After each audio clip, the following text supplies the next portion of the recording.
এত অল্প বয়সে যদি দুশ্মনের কাছে আমাদের সন্তানরা 16 বছর বয়সে যদি এভাবে হেরে যায়, যখন জওয়ানি, যখন কিশোর, যখন নওজোয়ান, যখন চোখ রাঙ্গাইয়া দুশ্মনের মোকাবেলায় যুদ্ধ করার কথা, ওই সময়ই যদি এত বড় কাপুরুষ হয়, তো এই বয়সে কিনব।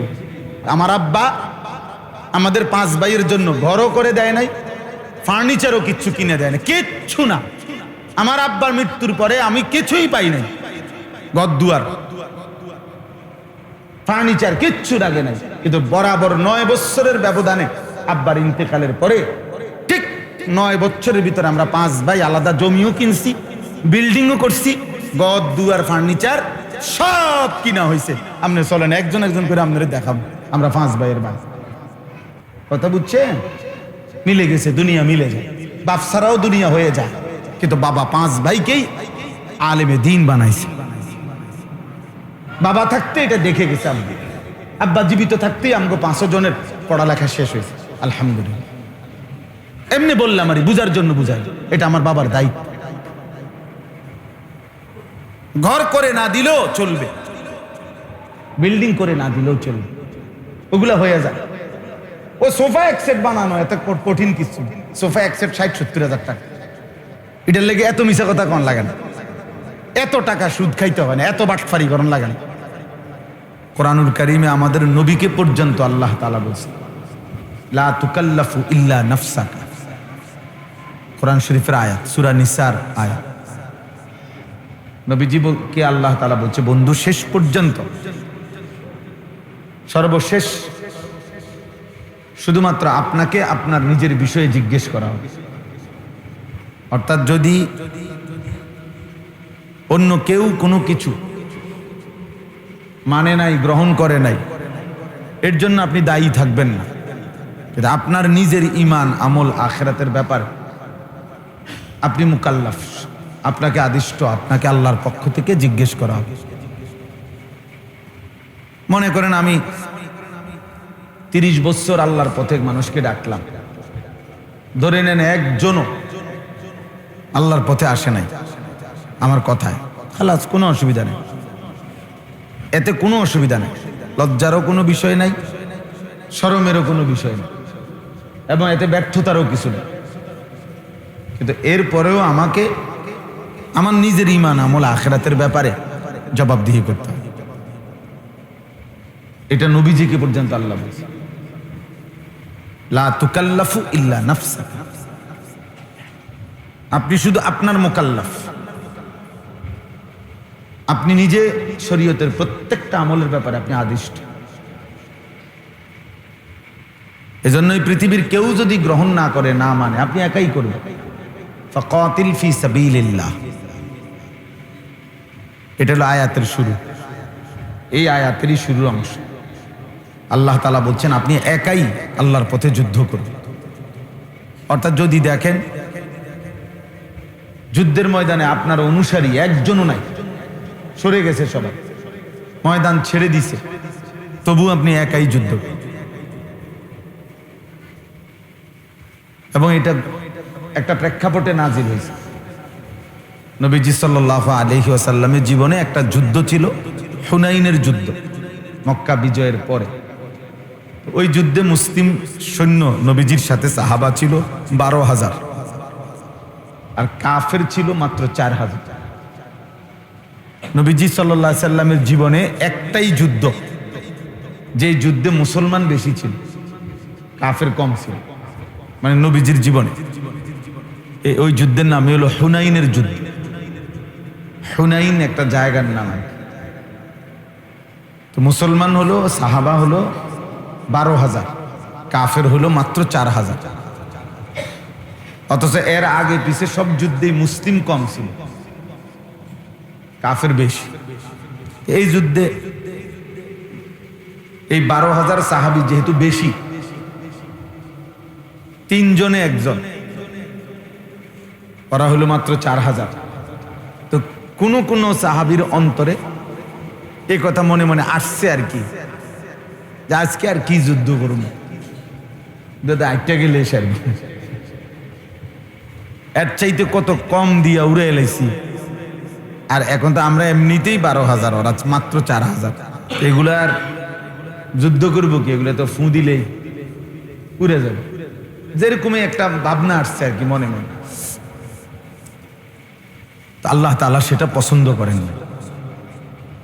ফলে যুদ্ধের ময়দানে যখন ঢুকছে, প্রথম আক্রমণেই 4,000 কাফের এমন তীব্র আক্রমণ করছে, 12,000 সৈন্য নিমিষের মধ্যে ময়দান ছেড়ে দিছে, ছত্রভঙ্গ হয়ে গেছে। মাত্র 6 জন সাহাবী কিতাবে আছে সর্বশেষ ময়দানে টিকছে, আর সব ময়দান ছেড়ে এলোমেলো হয়ে গেছে। কিন্তু ওই সময় আল্লাহর নবী সাল্লাল্লাহু আলাইহি ওয়াসাল্লাম এই অবস্থায়, এই চূড়ান্ত বিপদের মুহূর্তে তিনি একাই আপন জায়গায় একদম মজবুতের সাথে দাঁড়ায়ছেন। মানে তিনি এক সুতাও পিছপা হন। তো এই কথাটাই আল্লাহ নবীজিকে বলছে, ফাকাতিল ফি সাবিলিল্লাহ, আল্লাহর পথে আপনি একাই যুদ্ধ করেন। ঠিক আছে, সব চলে গেছে, কোনো অসুবিধা নেই। কেন? লা তুকাল্লাফু ইল্লা নাফসা, আপনাকে আপনার ব্যাপারে আদিষ্ট জিজ্ঞেস করা হবে। অর্থাৎ আপনি এই কথা যদি বলেন 12,000 আমার সৈন্য সব এলোমেলো হয়ে পলায়ে গেছে, এই কারণে আমি পলাইছি বা আমি সরে গেছি, চলে গেছি, ময়দান ছেড়ে দিছি, আল্লাহ বলবেন না, 12,000 না 12 লাখও যদি ছুটে যায়, আপনি দৌড় দিলেন কেন? আপনি দৌড় দিলেন কেন? আপনারটা আপনি জবাব দেন। 12,000টা হেরারে জিগাম, আপনারটা আপনি বলেন, আপনি দৌড় দিচ্ছেন কেন? তখন কি জবাব দিবে? তখন কোনো জবাব হবে? এইটা একজন ইমানদারের শেষ কথা, এটা যে এই পৃথিবীর যদি কেউ আমার কথা না শোনে, আল্লাহর পথে না চলে, তবুও আমাকে একাই আল্লাহর পথে চলতে হবে। এইটা একটা গুরুত্বপূর্ণ সবক।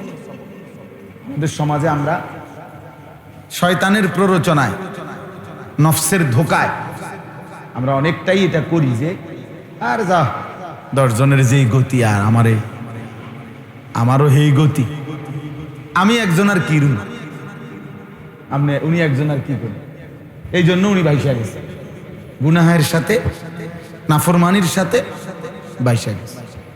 যা গ্রামের আশেপাশের সবার বিয়ার মধ্যেই গান বাদ্য, ডোল তবলা, নারী পুরুষ এক লগে খাওয়ায়, আর আমি আর আলগা প্যান্ডেল করে বেড়িতে লেগে কে যায় এত ঝামেলা করতে? বাতে না দুগা খাইব বেড়িত, মানুষ খাইয়া আবার যাইব গা, দেও এক লোকে বয়া এলাম। বুঝলেন নাই কথা? মানে কি, কাপুরুষ মানুষের কারণে হাল ছেড়ে দিস, নিজের আখিরাত বরবাদ করে দিস। অথচ যদি অ্যাক্সিডেন্টের মুহূর্তে এমন হইতো যে 50 জন যাত্রীর মধ্যে 49 জনই মারা গেছে, কিন্তু উনি যদি বুঝতে আমি একা হলেও বাঁচতে পারবো, বাইরিটার মধ্যে, তাহলে তো উনি নিশ্চয়ই চেষ্টা করবে না বাইর হওয়ার। কথা বলেন, একটা বাসে অ্যাক্সিডেন্ট হয়েছে, এখন 49 জনই মনে করেন আহত বা মারা গেছে, একজন লোক বুঝতেছে যে আমি এখনো মরি নাই, আমি বের হইতে পারবো, এখন উনি কি বলবে? না আমি কি লেগার বাইরে, 10-এর যেই গতি আমারও সেই গতি, এটাই তো বলবে, ঠিক না? তো কি করবে সে? একা হলেই কি করবে? তো এইটাই এখানেও কি এটাই, আখিরাতের বেলায়ও কি এটাই, যে আমি বলছি রাত দিন সবাই, আমি ডাকছি স্ত্রী সন্তান ছেলে মেয়ে দেশবাসী মহল্লাবাসী, কিন্তু কেউ শুনলো না। আমার সবটুকু চেষ্টার পরেও ঠিক আছে, কিন্তু তবুও আমি নিজের ঈমান, নিজের আমল, নিজের আখিরাত ছাড়া যাবে। কোরআনুল কারীম নবীগণ বলতেন যে হে আমার জাতি, তোমাদেরকে শিরিক থেকে, কুফর থেকে বারবার আমি ফেরাইতে চাচ্ছি, তবে শোনো, যদি তোমরা কেউ না ফেরো তবুও শুনে নাও, ওমা আনা মিনাল মুশরিকিন, আমি মুশরিকদের অন্তর্ভুক্ত হব না, আমি মুশরিকদের অন্তর্ভুক্ত হব না। লা আ'বুদু মা তা'বুদুন, তোমরা সবাই মিলে যার বন্দেগী করো, পূজা করো, আমি একাই বলে দিলাম। আমি যদি একাও থাকি আজীবন, 23 বছরে যদি আমার একজন অনুসারীও না হয়, তবুও আমি, তোমরা যার গোলামি করো, তোমরা যার যেই মূর্তির পূজা করো, আমি তা করব। এই একাই আমার, মানে আমার শেষ কথা এটা মুমিনের, যে আমি শেষ পর্যন্ত একা হলেও আল্লাহর দ্বীনের উপরে থাকি। এখান থেকে মুক্তি নেই, এখান থেকে নিস্তার নেই। আমরা এই কথাটা খুব কম বুঝি। সমাজের সাথে, পরিবেশ পরিস্থিতির সাথে, স্রোতের সাথে গা ভাসায় দেয়, গা ভাসায় দিচ্ছে। ইমরান ভাই, এই বাচ্চা এগুলো কমানো যায় না? এদেরকে কেন আনা হয়েছে? মানে কোনো জিলাপি টিলাপি দিবনি না, তাহলে কেন আনা হইলো? এগুলো কাবজাব করতে আছে শুধু, এগুলা একসাথে বসতে দিয়েন না কমপক্ষে। তাইলে দেখেন, আমার কথা শুনে, তাইলে বাপ আমি এই জন্য বলছি, প্রথম কথা হলো প্রত্যেকেই আলাদা আলাদা নিজের জন্য শুনে। আমার জন্য শুনতেছি, আমার জন্য, ডানে বামে আর কেউ আমার সাথে নাই, ঠিক আছে, নাই, আমি একাই আল্লাহর জন্য, দ্বীনের জন্য লড়বো, থাকবো, পালন করব। এটা মুমিনের সিফাত হতে হয়, নাহলে আখিরাতের মুক্তি বল মিলবে না, আখিরাতের মুক্তি মিলবে না। হযরত হুযায়ফা রাদিয়াল্লাহু তাআলা আনহুর মতো সাহাবী, নবীজির একজন বিখ্যাত সাহাবী হুযায়ফা ওনার নাম। উনি, মানে এটা নিচু আমার থেকে, কোরআন শরীফটা এই জন্য রাখা যাচ্ছে না, রাখা যাইতো না, মানে এই রেহালটা নিচা। তো হযরত হুযায়ফা রাদিয়াল্লাহু তাআলা আনহু তিনি থাকতেন, হ্যাঁ হ্যাঁ মাশাআল্লাহ, দাও দাও ভাই, ওইটা দেন।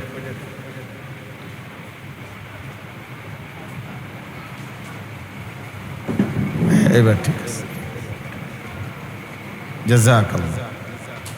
তো হযরত হুযায়ফা রাদিয়াল্লাহু তাআলা আনহু এই নবীজি সাল্লাল্লাহু আলাইহি সাল্লামের একজন বিখ্যাত সাহাবী।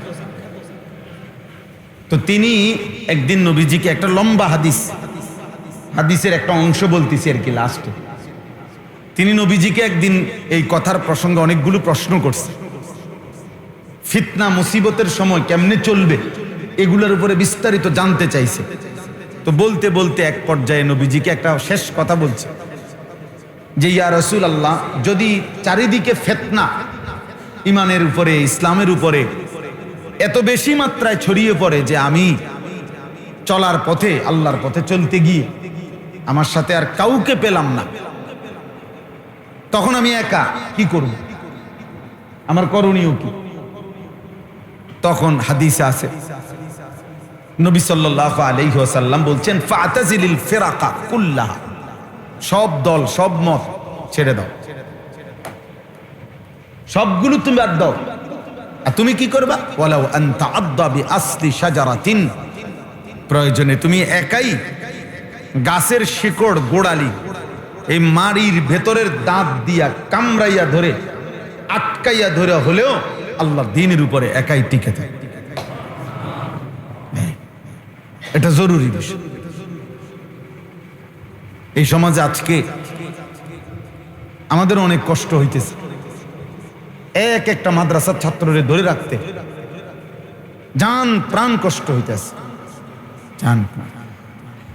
একটা ছেলে এক সপ্তাহের জন্য বাড়িতে গেলে দেখে তার স্বাস্থ্য ভাই, জ্যাঠতো ভাই, মামতো ভাই, ফুফাতো ভাই সবার হাতে হাতে বড় মোবাইল, তার মা, তার বাপ, তার বোন, তার দুলাভাই, তার চাচা, মামা, ফুফা, খালু, তার দাদা, নানা, এগুলো পর্যন্ত টেলিভিশন দেখে, চা দোকানে, আল্লাহর জমিনে তার চারিদিকের আত্মীয় স্বজন সব বড় বড় মোবাইল। এই অবস্থায় এই ছেলেটারে কোরআন শিখানো, মুখস্থ করানো, আবার মাদ্রাসায় ফিরাইয়া আনা, ঠিক মতো আবার সবকে বসা, খুব কঠিন, রীতিমতো যুদ্ধ, রীতিমতো যুদ্ধ, খুব কষ্ট হয়, এখন খুব কষ্ট। সেদিন আমার এক অভিভাবক ঢাকায়, আমাদের মহব্বত করে একজন ভাই, ওনার ছেলে ঢাকা পড়ে, হিফজখানায় 7 পারা পড়ছে, এখন বাড়িতে চলে আসছে, আইসা বলতেছে তার আব্বা আমার চাচাতো ভাইয়ের সাথে ফুফাতো ভাই সবাই উচ্চ শিক্ষিত হচ্ছে, আর তোমরা আমারে মূর্খ বানাবার জন্য এখানে ফেলে রাখছো, আমি এটা বুঝছি। 12 থেকে 12.5 বছরের বাচ্চার এই বুঝ আসলো কোথায় যে আল্লাহর কোরআন পড়তে গিয়ে তারে মা বাপ মূর্খ বানায় দিতেছে, আর তার সাথের ছেলেরা সব উচ্চ শিক্ষিত হইতেছে।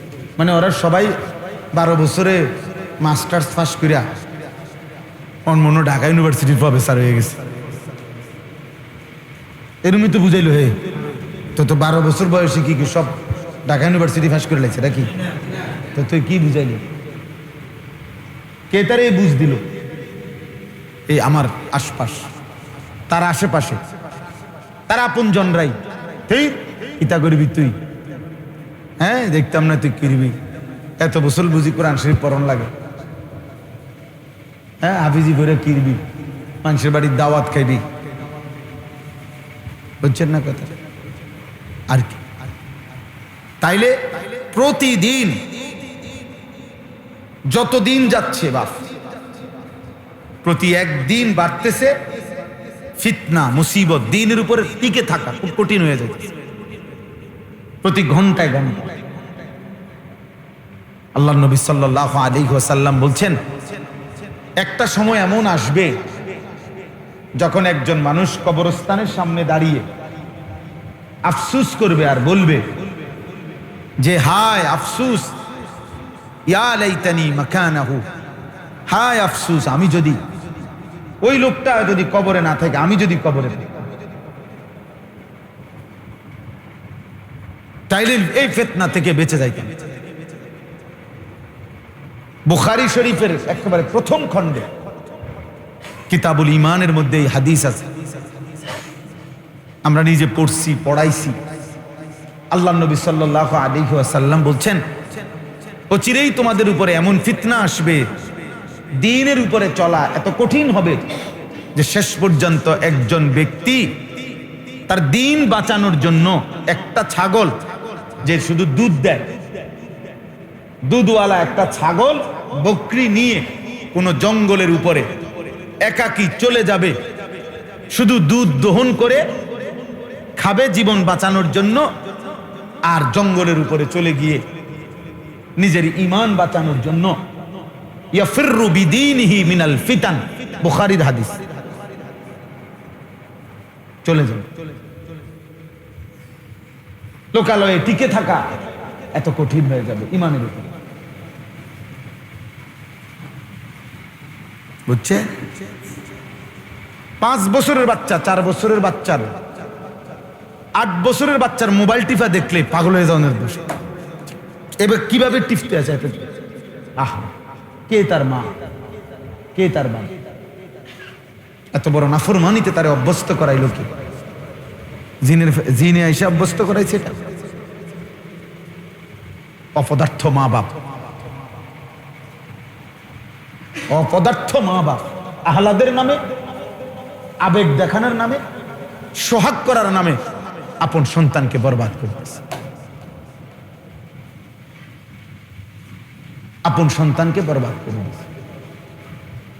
16 বছরের তাগড়া ছেলে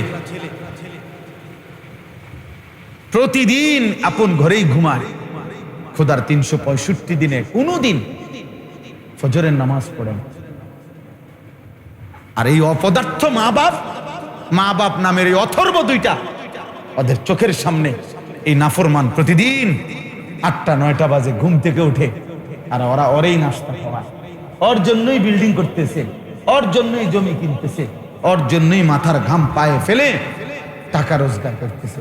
এই এই অপদার্থের জন্য যে সারা রাত হয় মোবাইলে নারীর ছবি দেখছে, উলঙ্গ দৃশ্য দেখছে, এখন ঘুমায় আছে জানোয়ারের মতো, উঠবে 9টা কিংবা 10টা বাজে, আর এই অপদার্থের জন্য ওইতে বেড়া আজকে 12 বছর বিদেশ করে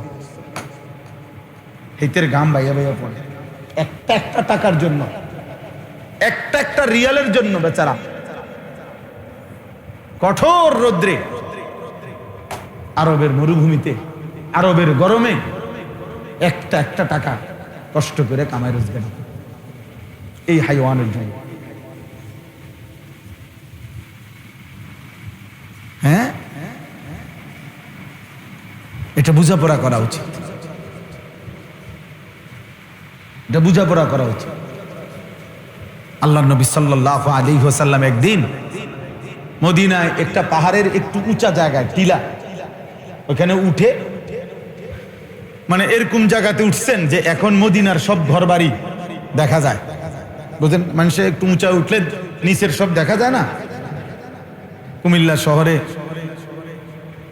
এই যে যেটারে কুমিল্লা টাওয়ার বলে, এখন Comilla medical college, central medical college, এইটা প্রথম কুমিল্লা একটা সালাউদ্দিন হোটেল আছে, নাম করা হোটেল, পুরাতন ঐতিহ্যবাহী হোটেল। এই হোটেলের পাশে একটা 6 তলা বিল্ডিং হয়েছিল নতুন, আমরা এই সময় প্রাইতে বা ফোরে পড়ি শহরে। এই সময় এই 6 তলা বিল্ডিংটার মধ্যে এই হসপিটালটা চালু হয়েছিল। তো প্রথম এই কুমিল্লায় 6 তলা বিল্ডিং, ফুলাফাইন আইসা কইতো 6 তলা বিল্ডিং এর ছাদে উঠলে সারা কুমিল্লা দেখা যায়।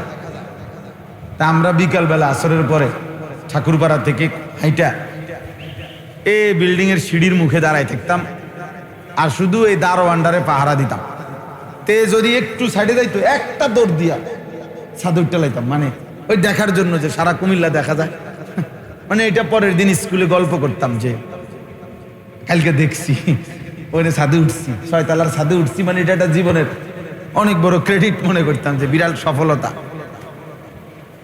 তো আল্লাহ নবী সাল্লাল্লাহু আলাইহি সাল্লাম এই উঁচু জায়গায় উঠে মদিনার সব ঘরবাড়ি দেখা যাইতেছে, সাথে সাহাবারা।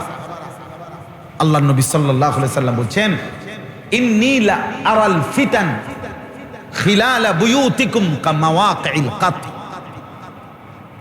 বলতেছে সাহাবারা, আমি তোমাদের প্রত্যেকের ঘরের কোনায় কোনায়, ঘরের চালে চালে, ঘরের ছাউনিতে দেখতে পাচ্ছি বৃষ্টির ফোঁটার মতো ফিতনা পড়ছে। কামাওয়াকিল কাত, বৃষ্টির ফোঁটার মতো। বলে বৃষ্টির ফোঁটা কিভাবে পড়ে? প্রথম ফোঁটা পড়ার 5 মিনিট পরে আরেক ফোঁটা পড়ে, এর 5 মিনিট পরে আরেক ফোঁটা পড়ে, এভাবেই তো না? কেমনে তাই? অনবরত, অনবরত কিনা? অনবরত বৃষ্টির ফোঁটা পড়ে। বৃষ্টির ফোঁটা আলাদা করার সুযোগ নেই। আপনি কেমনে আলাদা করবেন? মানে প্রতি ফোঁটা আলাদা করার পারবেন? এটা এইভাবে রাসূল পাক সাল্লাল্লাহু আলাইহি ওয়াসাল্লাম বলছেন, ফিতনা আমি দেখতে পাচ্ছি তোমাদের ঘরগুলোর ফাঁকে ফাঁকে পড়ছে। বলে এই জন্য বাপ, আমি যে কথার থেকে শুরু করছি, ছেলেরা তোমগরও এটা বলতে চাইছিলাম যে আলাদা শোনো তোমার জন্য, কারণ হতে পারে শেষ তোমার সাথে আর কেউ নেই, আল্লাহর পথে চলার জন্য আর কেউ নেই, দ্বীনের পথে চলার জন্য হতে পারে আর কেউ নেই, কিন্তু সেদিনও তোমাকে একা হলেও আল্লাহ দ্বীনের উপরে থাকতে হবে। অতএব আমি আমার প্রয়োজনে, আমার জন্যে, আমার ঈমান, আমার আমল আখিরাতের জন্যে আমার আল্লাহর কথা শোনা দরকার, বোঝা দরকার, শেখা দরকার, শেখা দরকার। একজন মুসলমানও সে তার স্ত্রী, সন্তান, নিজের পরিবারকে আল্লাহর দ্বীন থেকে বঞ্চিত করা মানে, কোরআন থেকে বঞ্চিত করা মানে, খোদার কসম এই বাবা মা বাস্তবিক অর্থে তার পরিবারের জন্য কিছুই দিয়ে যায় না। এই দুনিয়া যদি 1 কোটি বারও কেউ দিয়ে যায়, অথচ আল্লাহকে চিনায় নাই, আখিরাতকে চিনায় নাই, আল্লাহর কোরআন ধরতে দেয় নাই, রাসূলের সুন্নাহ চিনে না, বাকি দুনিয়া যদি 1000 দিয়ে যায় আল্লাহর কসম কিছুই দেয়নি। अगर एक तू नहीं मेरा तो कोई शई नहीं मेरी, जो तू मेरा तो सब मेरा, फलक मेरा जमीन है। যখন আল্লাহ আমার নয় তো কিছুই আমার নয়, जो तू मेरा तो सब मेरा। বুজুর্গানে দিন বলে যে আয় মাওলা, যখন তুমি আমার তো সবই আমার, আসমানও আমার, জমিনও।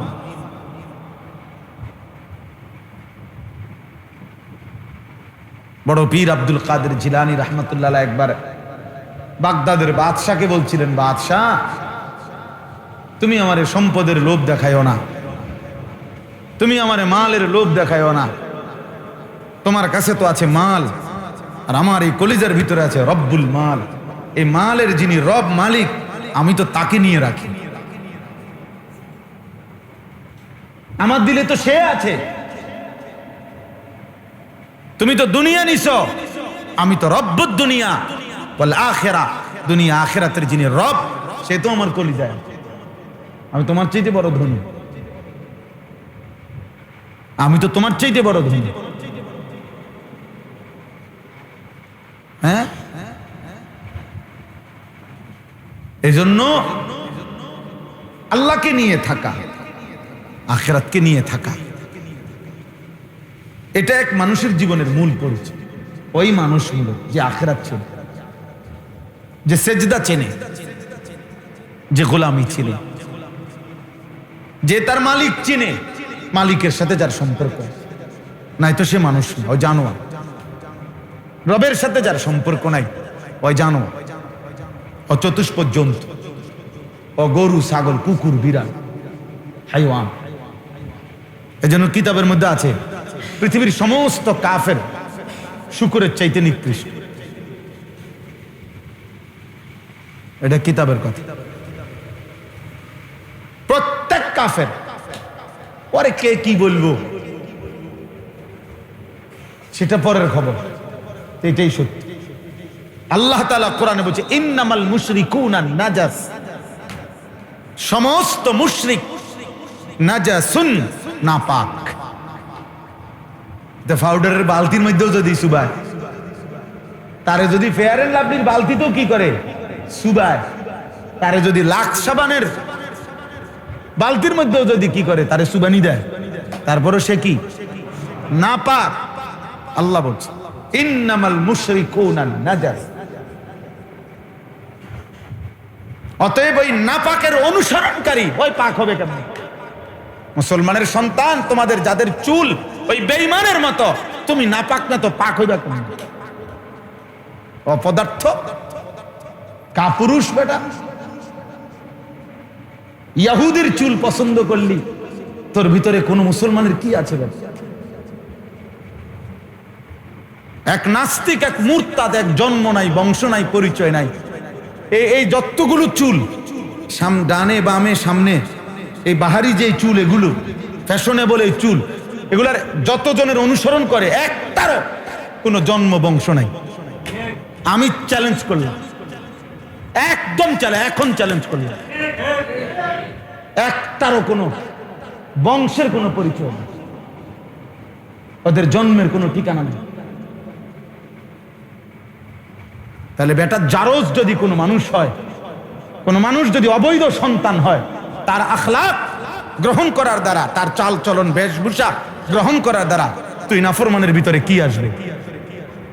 জুনায়েদ বাগদাদির মেজাজ আসবে নাকি? বাইজিদ বোস্তাবির মেজাজ আসবে? বুঝো না,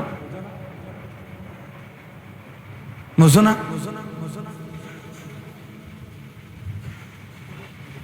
এটা বুঝা উচিত। মানুষের জীবনে গায়রত অনেক বড় সম্পদ, আত্মসম্মান, প্রেস্টিজ, কনসার্ন, আত্মমর্যাদা। আমরা কিতাবে পড়ছি বাঘ, বাঘ আছেন একটা প্রাণী, এই বাঘ শিকার না করা পর্যন্ত খায় না, ফেলে রাখা উচ্ছিষ্ট, অন্য কোনো কারো ফেলে রাখা গোশত ও বাঘ খায় না। জঙ্গলের বাঘ যতক্ষণ নিজে শিকার না করে প্রয়োজনে সে ক্ষুধার্ত অবস্থায় লম্বা সময় পার করবে, কিন্তু সে খাবে না।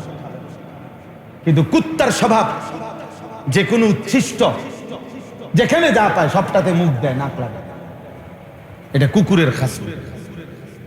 এই জন্য আল্লাহ তাআলা কোরআনে বলছে, মনের ইচ্ছা মতো যখন যা ভাল লাগে তাই যে করে, তার আখলাক, খোদার কসম কোরআনে আছে, ফামাসালুহু কামাসালিল কালব। কালব অর্থ কি? তার উদাহরণ কুকুরের মতো। ওই চরিত্র কুত্তার চরিত্র, যার নিজস্ব কোনো স্বাতন্ত্রতা নাই, নিজস্ব কোনো ব্যক্তিত্ব নেই, নিজস্ব কোনো উসওয়া, আদর্শ, মডেল যার কাছে নেই।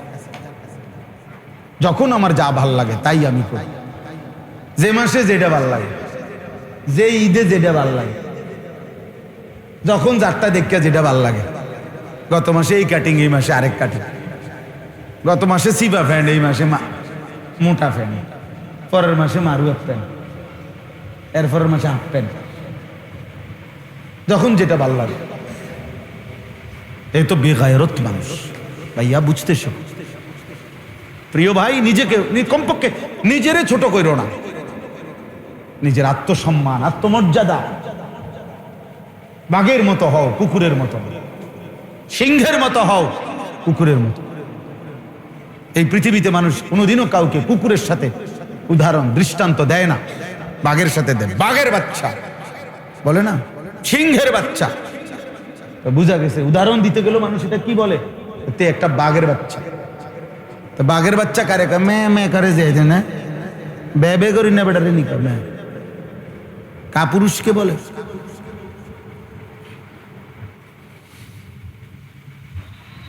হযরত উসমান রাদিয়াল্লাহু তাআলা আনহুকে নবীজি সাল্লাল্লাহু আলাইহি ওয়াসাল্লাম হুদাইবিয়ার সন্ধির সময় কাফেরদের সাথে কথা বলার জন্য পাঠাইছিলেন।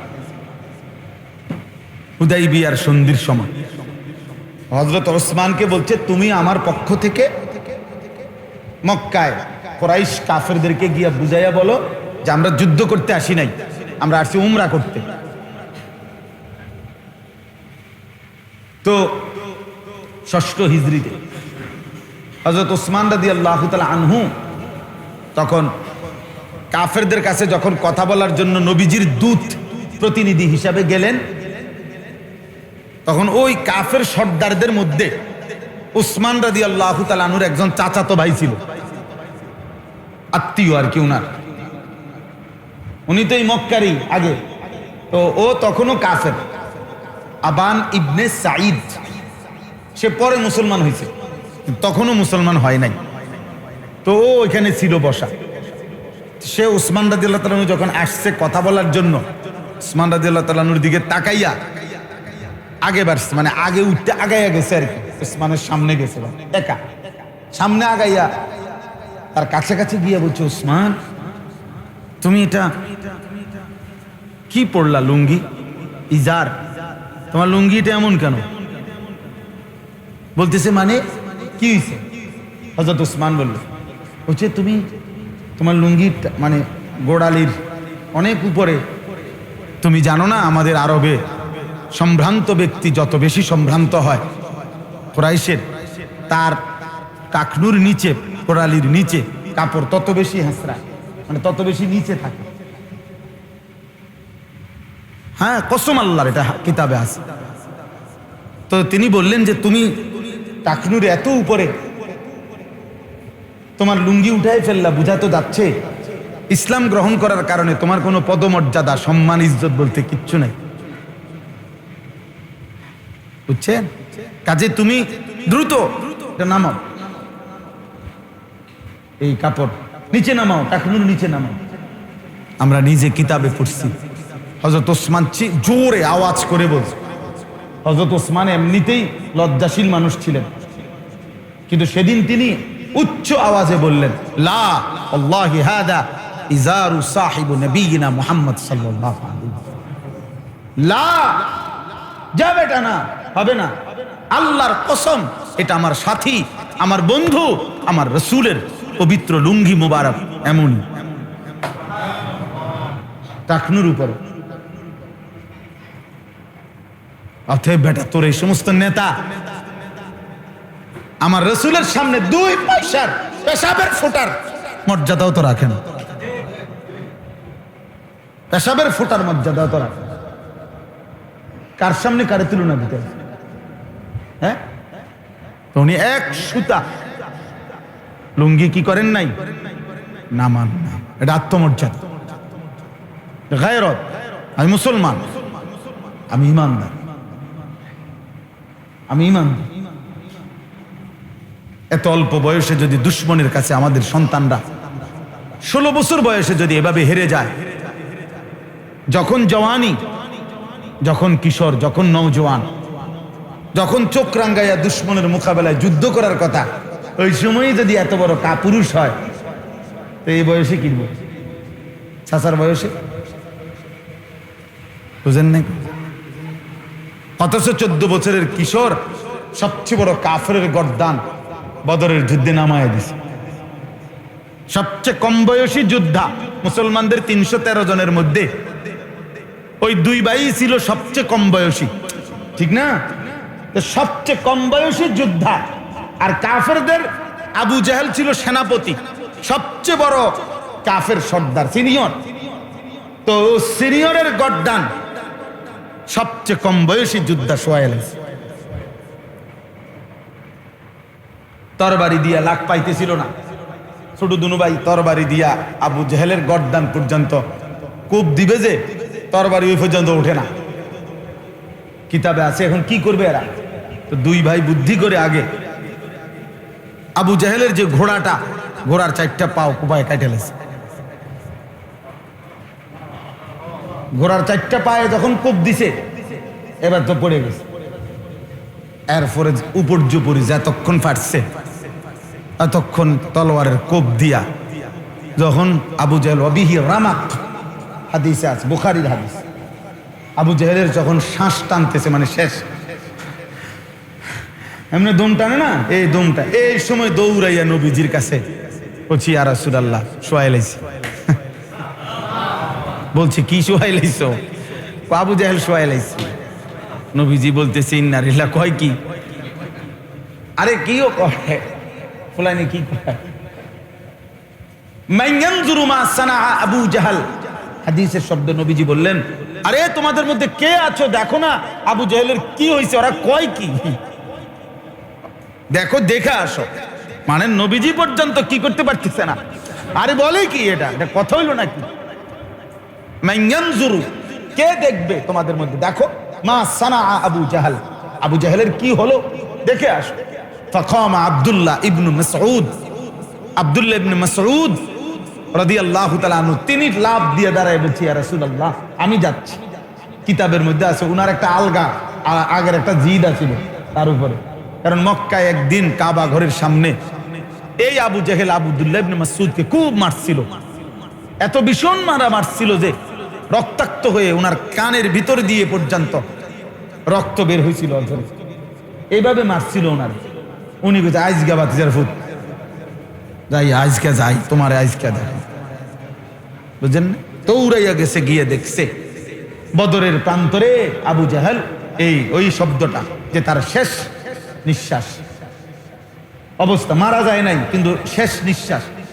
হযরত আব্দুল্লাহ ইবনে মাসউদ তার গর্দান, এই গলার এখানে পাও দিয়া, এমনি ধাক্কা দিয়া, পাও দিয়া চাপ দিয়া ধইরা একটা কথা বলছে, লাকাদ আখযাকাল্লাহ ইয়া আদুওয়াল্লাহ, আল্লাহর দুশমন, তোরে আল্লাহ আজকে 2টা অবুঝ বাচ্চা দিয়ে বেইজ্জতি করলো। তো মুসলমানের 2 অবুঝ সন্তান দিয়ে আজকে তোকে আল্লাহ বেইজ্জতি করলো। তো বেইজ্জতি হলি তো। এরপরে কল্লা কাইটা, এরপরে কল্লা কাইটা, এটা এত বড় কল্লা, এটা আলগাইতারে না উনি। এরপরে এই মাছের কানে এবং নাকি দিয়ে যে রশি ঢুকাইয়া যেমনি ধরে না, এমনি আগে ধরতো, এই এমনি আবু জাহেলের কানে এবং নাকে রশি ঢুকাইয়া, এরপরে রশি দিয়া বান দিয়া টাইনা টাইনা দেন। এই জন্য লিখছে কিতাবে যে ওই সেই শোধ, তুই যে আমার কানে দিয়ে পর্যন্ত রক্ত বাইর করছিলি, আজ আমি তোর কানে সুতা ঢুকাইলাম।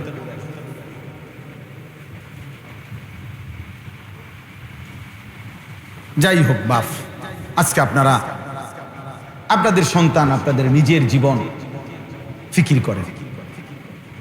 ফিকির করে এই একজন মানুষ হলো ভাবেন আসলে কি করতেছি, ছোট্ট করে হলেও হিসাব মিলাইয়া কবরে যান। আপনি, আপনার স্ত্রী, 4টা ছেলে মেয়ে, মানে আমার 4 ছেলে মেয়ে, আমি, আমার বিবি, তাহলে আমরা 6 জন। আমার 6 জনের আমি হিসাব মিলানো দরকার। আমার বিবির নামাজের কি অবস্থা, আমার বিবির পর্দা পশিদার কি অবস্থা, আমার 4টা ছেলে মেয়ে, 2 ছেলে 2 মেয়ে, ওদের দিনের কি অবস্থা, ওরা নামাজ পড়ে কি, ওরা আল্লাহ চিনি কি। আজকে আমি মাগরিবের আগে আমার বাচ্চা মেয়ে, ছোট মেয়ে 4 বছরের, ওর জন্য অনেকগুলো খেলনা আনছি। বারবার কইতেছে আব্বু খেলনা আনতাম, এই বিভিন্ন খেলনা, ট্রাক, বেকু আছে না প্লাস্টিকের, এডি আনছি আর কি। এই বলছি আব্বু এটা আইনা, বলছি এটা দেবো, তবে আগে বলো যে দোয়া শিখবো ইনশাল্লাহ। এটা এটা কইলে তো পরে এটা কইছে আর তৈরি করে দিচ্ছে, মানে দায়িত্ব দিয়েছি যে 2টা দোয়া শিখবা, তাইলে এগুলো দিব, আরো আব্বু আরো আইনা দিব তোমার। তো বলছি ইনশাআল্লাহ, মানে শিখবো, আমার একটা জিম্মাদারি। আমার 9 বছরের ছেলে ফজরের নামাজে আমি দাঁড়াই থেকে উঠাইয়া উজু করাই, এরপরে একসাথে বাপসুতে মসজিদে যাই নামাজ পড়ি। যতক্ষণ হয় না ওঠে, উজু না করে, তো এতক্ষণ আমি দাঁড়াইয়া থাকি। এটা আমার জিম্মাদারি কিনা বলেন না? হুদাকে ওয়াজ করুন, আমার দায়িত্ব, এটা আমার দায়িত্ব। আমার স্ত্রী, আমার ছেলে মেয়ে, তাদের দ্বীনের নজর রাখা, খোদার কসম এটা আমার প্রধান দায়িত্ব। ঘর যদি নাও মিলে ওরা করতে পারে, সোফা যদি আমি করে দিয়ে যাইতে নাও পারি ওরা পারবে। আমার আব্বা আমাদের 5 ভাইয়ের জন্য ঘরও করে দেয় নাই, ফার্নিচারও কিচ্ছু কিনে দেয় না, কিচ্ছু না। আমার আব্বার মৃত্যুর পরে আমি কিছুই পাই নাই, ঘর দুয়ার, ফার্নিচার কিচ্ছু লাগে নাই। কিন্তু বরাবর 9 বছরের ব্যবধানে আব্বার ইন্তেকালের পরে ঠিক 9 বছরের ভিতরে আমরা 5 ভাই আলাদা জমিও কিনছি, বিল্ডিংও করছি, ঘর দুয়ার ফার্নিচার সব কিনা হয়েছে। আপনি চলেন একজন একজন করে আপনাদের দেখাবো, আমরা 5 ভাইয়ের ভাই। কথা বুঝছেন? মিলে গেছে, দুনিয়া মিলে যায়, বাপ ছাড়াও দুনিয়া হয়ে যায়। কিন্তু বাবা 5 ভাইকেই আলেমে দ্বীন বানাইছে। বাবা থাকতে এটা দেখে গেছে, আব্বা জীবিত থাকতেই আমাকে 5 জনের পড়ালেখা শেষ হয়েছে, আলহামদুলিল্লাহ। এমনি বললাম আর বুঝার জন্য বুঝাই, এটা আমার বাবার দায়িত্ব। ঘর করে না দিলেও চলবে, বিল্ডিং করে না দিলেও চলবে, ওগুলা হয়ে যায়। ও সোফা এক সেট বানানো এত কঠিন কিছু, সোফা এক সেট 60-70 হাজার টাকা। এটার লেগে এত মিশা কথা কোন লাগে না, এত টাকা সুদ খাইতে হয় না, এত বাটফারি করন লাগে না। ডাইনিং টেবিল একখান বানানোর লাগিয়া 6খান চেয়ার বানানোর লাগে আপনি মিথ্যুক বছরের পর বছর হারাম করে সুদ খায়, ঘুষ খায়, কিস্তি নেয়। আরে না ফরমান বিনিময় কি বানাইছো? হ্যাঁ, ঘরে কি বানাইছো দেখছি না আমরা। তুমি কি 200 তলা বিল্ডিং এর মধ্যে থাকো নাকি? এই দুনিয়ার সামান্য কুদ্দুর ফার্নিচার, কাছের ফ্লেট, নুনের বাড়ি, চায়ের কাপ, বাথরুম টাইলস, এই কুদ্দুর লোডা বদনার জন্য এত বড় অনন্তকালের আখিরাত ছেড়ে দিলা। কামটা করলা কি? কাল্লা বাল তুহিব্বুনাল আজিলা ওয়া তাদারুনাল আখিরা। রব্বুল আলামিন বললেন, বান্দা কি করলা? হায় বান্দা, তুমি বুঝি দুনিয়াকে ভালোবেসে ফেললা। কাল্লা বাল তুহিব্বুনাল আজিলা, নগদ দুনিয়া বুঝি ভালোবেসে ফেললা। ওয়া তাদারুনাল আখিরা, আখিরাতকে বুঝি ছেড়ে দিলা। আখিরাতকে বুঝি ছেড়ে দিলা। ইয়ালামুনা যাহিরাম মিনাল হায়াতিদ দুনিয়া ওয়া হুম আনিল আখিরাতি হুম গাফিলুন। আল্লাহ বলে, বান্দা শোনো না, তুমি তো দেখি খুব দুনিয়া বুঝলা, কিন্তু আখিরাতের ব্যাপারে গাফিল হয়ে রইলা। 70 বছর আগের দলিল বাইর করে লাইছে, 90 বছর আগের দলিল টালি দিয়া টাকা খাবাইয়া 90 বছরের আগের দলিলের লগে এমন ফেস লাগাই দিছে দিয়া সত্য মিথ্যা সিটারি বাটফারি করে 3 শতক জায়গা নিয়ে নিছে। কামিয়াব কামিয়াব বাটফার কামিয়াব হয়ে গেছ। 3 শতক জমি তোরে বেহেস্তে দিব। হ্যাঁ আমরা বেড়া দেখছত নি বেড়া কেমনে জমি উদ্ধার করন লাগে, তুই পাইতি না? তোর মতে এরম হেসা কথা কইলে হ্যাঁ ইতা নয়তো না, বুদ্ধি লাগে। হে বুদ্ধি, এটা বলে বুদ্ধি। বাটফার বাটফারই না লাগে এটা না বলবি বেটা, তো বুদ্ধি লাগে কি আবার? হারামখোর হে বুদ্ধি লাগে। তোমার মতো এমন সত্য কথা কইলে ব্যবসা করতে পারতাম। সালাকি লাগে। 3টে কমলা ফসা দিয়া 12টা ডজন ডজন বেচে লাইবা, যদি না বেচতে আরো তোমারে দিয়ে ব্যবসা হইতো না। তোমারে দিয়ে হইতো না। ব্যবসা তোমার লেগে আইছে না, ব্যবসা আইছে সিটারের লেগে, ব্যবসা আইছে বাটফারের লেগে। দুনিয়া বুঝলি? বাপ পুত্রে দুনিয়া বুঝায়, বাপ নাতিরে দুনিয়া বুঝায়, মিথ্যার সবব দিচ্ছে, হারামের উৎসাহিত করতেছে, নাফরমানির জন্য কি করছে? উৎসাহিত করছে। আহা আফসুস আফসুস। অথচ বড় পীর আব্দুল কাদের জিলানী আমরা সবাই জানি 10 বছর বয়সে মা তার সন্তানকে সত্যবাদিতা শিখাইছে, আখলাক শিখাইছে। আল্লাহ আমাদেরকে বুঝ দান করে।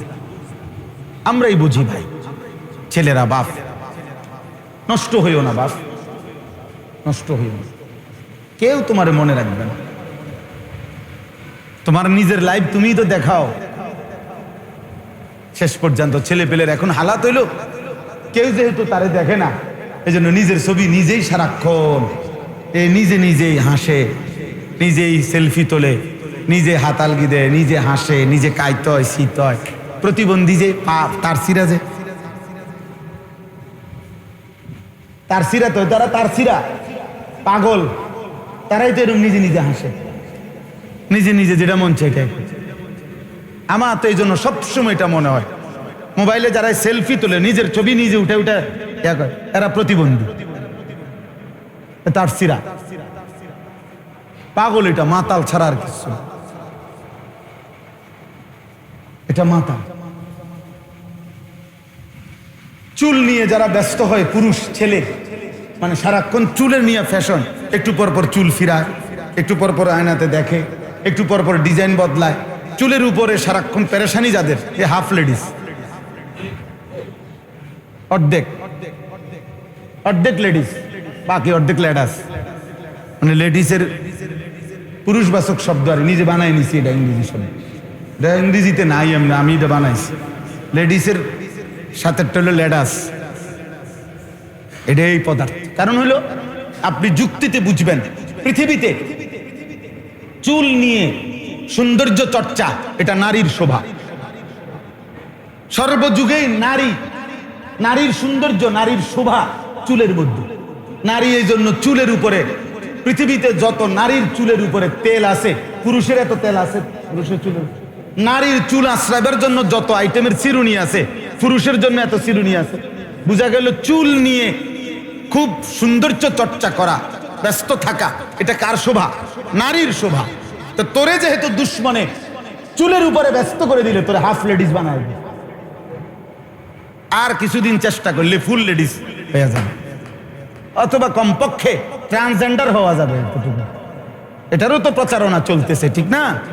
হ্যাঁ, ট্রান্সজেন্ডার মানে ঘুমাইছিল জায়গা ওইটা বলতেছে, এখন আমার মনে হইতেছে আমি তো ছিলাম 15 বছর ছেলে, এখন আমার কাছে কেন জানি মনে হচ্ছে আমি মেয়ে। আর ওই ইউরোপের বেঈমানরা ওরা বলে দিছে, হ্যাঁ যদি তোমার মনে হয় তুমি মেয়ে, তাহলে তুমি মেয়ে। কত বড় নৃশংস, অসভ্য, নিকৃষ্ট। এই বাংলাদেশে যে জাতিসংঘের মানবাধিকার কমিশনের নামে যে অফিস আনতে চাচ্ছে, এখানে যেই কর্মকর্তাকে আনতে চাচ্ছে, সে এরকম একজন পুরুষ, যে যারা পৃথিবীতে সমকামিতা প্রচার করে, পুরুষে পুরুষে, নারী নারী স্বাভাবিক সম্পর্ক করবে, বৈবাহিক সম্পর্কের মতো। নাউযুবিল্লাহ। সে এমন একজন,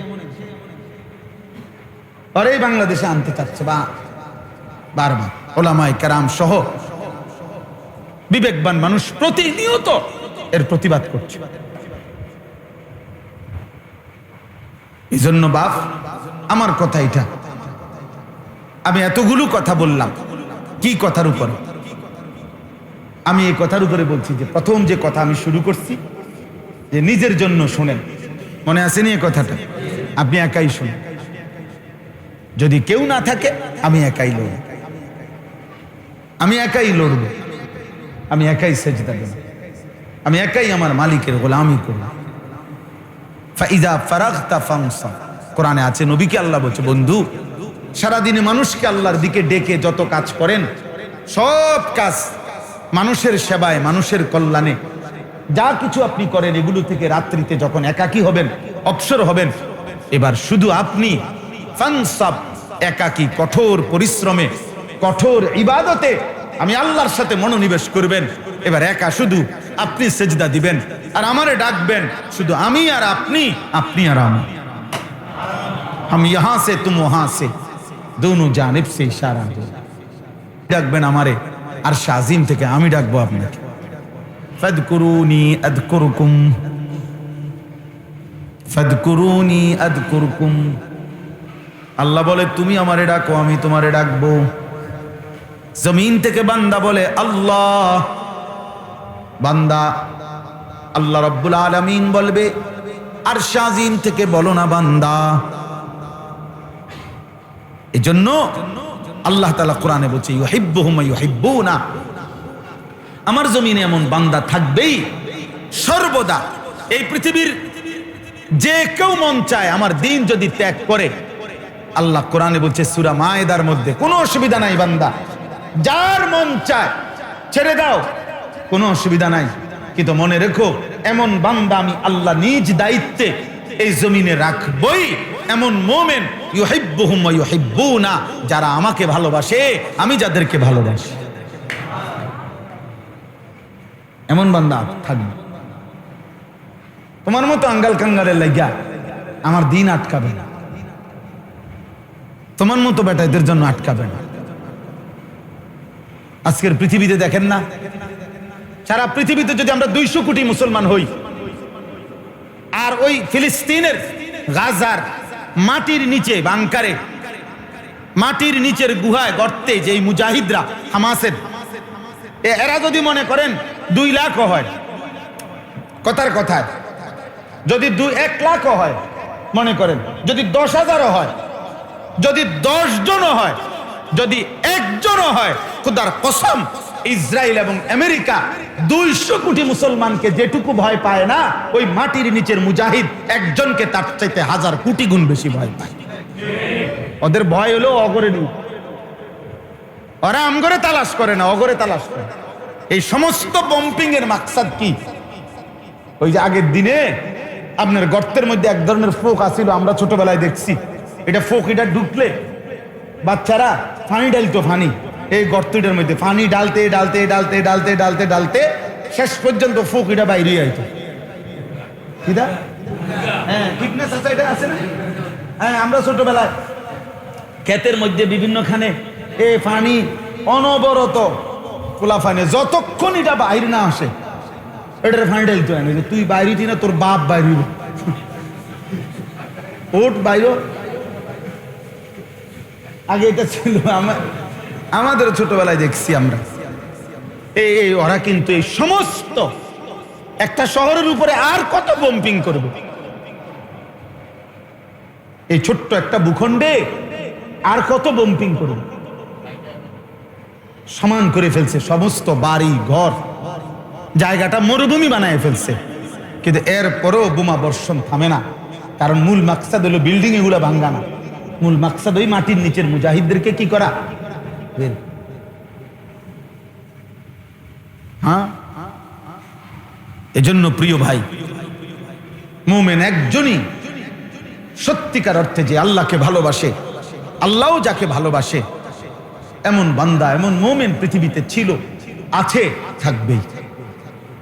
বদরের সেই মুজাহিদ যদি থাকে, বদর যুদ্ধে যদি সেই আল্লাহর জন্য জান দেওয়ার চেতনাওয়ালা ইমানদার থাকে, তো আজকের এই দিনে এই ঘন্টা তো আছে, আগামী দিনেও থাকবে। দেখার বিষয় হলো তুমি কিংবা আমি আল্লাহর জন্য আল্লাহর দ্বীনের জন্য কাজে লাগলাম কিনা। এটা আমার সফলতা, তুমি লাগলে তোমার সফলতা, যে লাগেন তার সফলতা, তার সফলতা। আপনি ছেড়ে দেন, কোনো অসুবিধা নেই। 1450 বছর ভিতরে পৃথিবীতে কোনো দেশে ইসলাম আজ পর্যন্ত অপরিচিত হয় নাই। হইছে? মানে বুঝেন নাই কথাটা। পৃথিবীতে আল্লাহর এই জমিনে আজ পর্যন্ত 1000 কোটি জুলুম নির্যাতনের পরেও পৃথিবীর কোনো দেশে, কোনো অঞ্চলে ইসলাম চেনে না, ইসলাম জানে না, ইসলাম এই শব্দটি শুনে নাই, পৃথিবীতে এমন জনগোষ্ঠী নাই। অথচ কাফের বেশি। 800 কোটি যদি মানুষ হয় তো 600 কোটি কাফের, 200 কোটি না মুসলমান। ধরে নিলাম কম বেশ তো হবে, কিন্তু কথার কথায় তাহলে 600 কোটি কাফের দিবানিশি ষড়যন্ত্র করতেছে। আবার এই 200 কোটি মুসলমানের মধ্যেও তো মুনাফিক আছে, 200 কোটি মুসলমানের মধ্যে তো নাস্তিক আছে, 200 কোটি মুসলমানের মধ্যে মুরতাদ আছে, 200 কোটি মুসলমানের মধ্যে ইহুদিদের কাছে সব বিক্রি করে দিছে নিজের ঈমান। এমন আছে না নাফরমান? এরাও তো, এই ঘরের শত্রুগুলাও তো ষড়যন্ত্র করছে। কিন্তু কি হয়েছে এতে? এতে কোথায়, পৃথিবীর কোন জায়গায় ইসলাম হারিয়ে গেছে বলেন?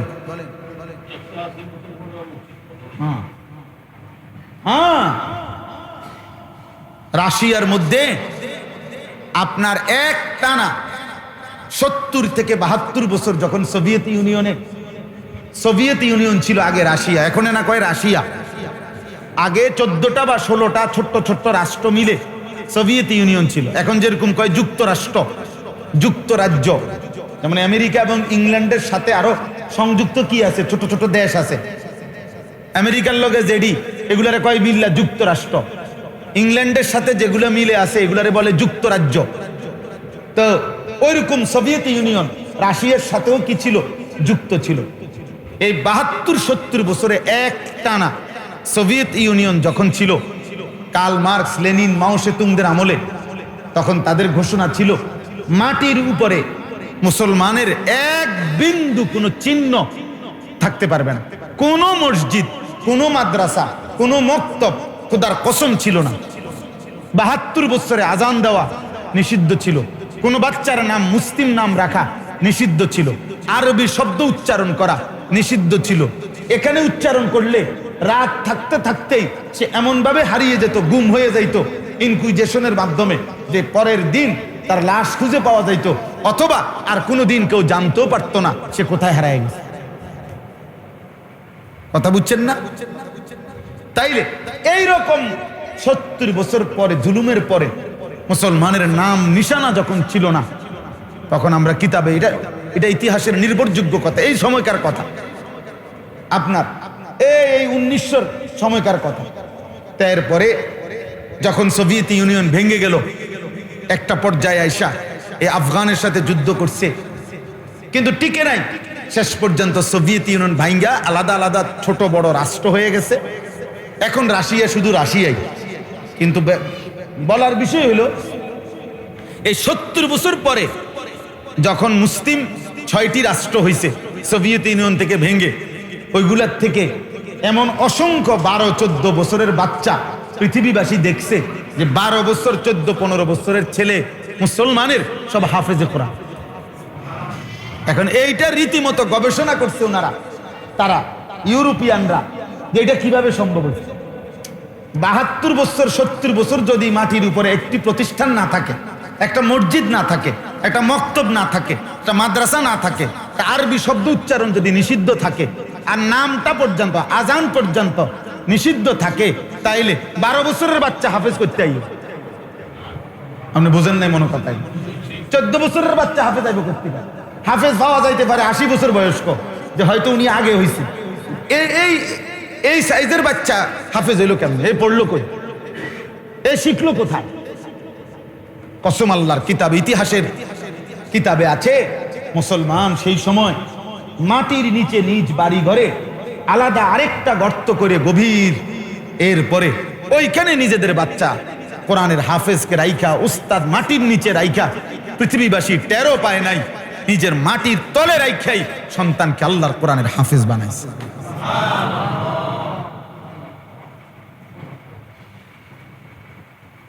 জন্য দোস্ত ঘাবড়াবার কোনো সুযোগ নাই, হতাশ হওয়ার কিছু নাই। ইসলাম হেরে যাবে, মুসলমান হেরে যাবে না, হারবে না, আমেরিকা হেরে যাবে, বিজয় মুসলমানেরই হবে। অতএব আল্লাহকে ছাড়বেন না, আল্লাহকে ছাইরেন না, হালাল হারাম মেনে চলুন। পৃথিবীতে আপনি কিছু না পান, কিন্তু মৃত্যু তো নিশ্চিত, আখেরাত তো নিশ্চিত, আখেরাতে তো জবাবদিহি করতে হবে। এই পৃথিবীতে ভবিষ্যতে কি হবে না হবে আমি যদি সেটা নাও ভাবি, আখেরাত বুঝেন নাই কথা? আখেরাত আল্লাহ আমাদেরকে বুঝার তৌফিক দান করেন। এবার আমি শেষ আমার যে কথাটা, আমি যে আয়াতটা পড়ছি, এবার এই আয়াতটার অর্থ শুনাই, তাইলে আমার কথা শেষ। আমি কি বললাম? মোট বললাম একটা একটা ছেলেকে বলছি, বাবাদেরকে বলছি, আমাকেও বলছি যে কমপক্ষে প্রয়োজনে এই পৃথিবীর ডানে বামে আমার সাথে কেউ যদি আল্লাহর কথা না শুনে, আমি একাই শুনি, ঠিক আছে না? ইনশাআল্লাহ আমি একাই আমার আল্লাহ করব, আমার আল্লাহর হুকুম আমি নাফরমানি করব না, এরকম সিদ্ধান্ত হইতে হবে। কোনোভাবেই মুসলমান এ কথা বলতে পারবে না যে দশের যেই গতি, যা সমাজ চলছে এরকম, আমি আর আলগা কিরম না, এ কথা বললে হবে না। সমাজ যেমনি ইচ্ছে এমনি চলবে, মানুষ ল্যাংটা হইয়া হাঁটুক, মুসলমানের নারী ল্যাংটা হইয়া হাঁটুক, আমার বিবি বেপর্দা হবে না, আমার মেয়ে বেপর্দা হবে না, এটা আমার সিদ্ধান্ত থাকতে হবে। আমি জান দেব প্রয়োজনে, কিন্তু আমি কি আমার বিবি বেপর্দা হইতে পারবে না। আমি আর কাউকে না পারলাম, আমার বিবিকে আমি নিয়ন্ত্রণে রাখলাম, আমার ছেলেটাকে, আমার মেয়েটাকে আমি নিয়ন্ত্রণে। এবার যদি দেখি যে তাগরও পারলাম না, তো ঠিক আছে, তারাও ছেড়ে দিলাম, আমি নিজে তো কমপক্ষে আল্লাহর দ্বীনের উপরে থাকতে হবে। নূহ আলাইহিস সালাম হাজার চেষ্টা করার পরেও শেষ পর্যন্ত ছেলেটাকে ছেড়ে দিতে হয়েছে না? কথা বলে না? ওই যে কেনানকে ছেড়ে দিতে হয়েছে কিনা? রাসূলুল্লাহ সাল্লাল্লাহু আলাইহি সাল্লাম হাজার লক্ষ চেষ্টা করেও শেষ পর্যন্ত চাচা আবু তালেবকে ছেড়ে দিতে হয়েছে কিনা?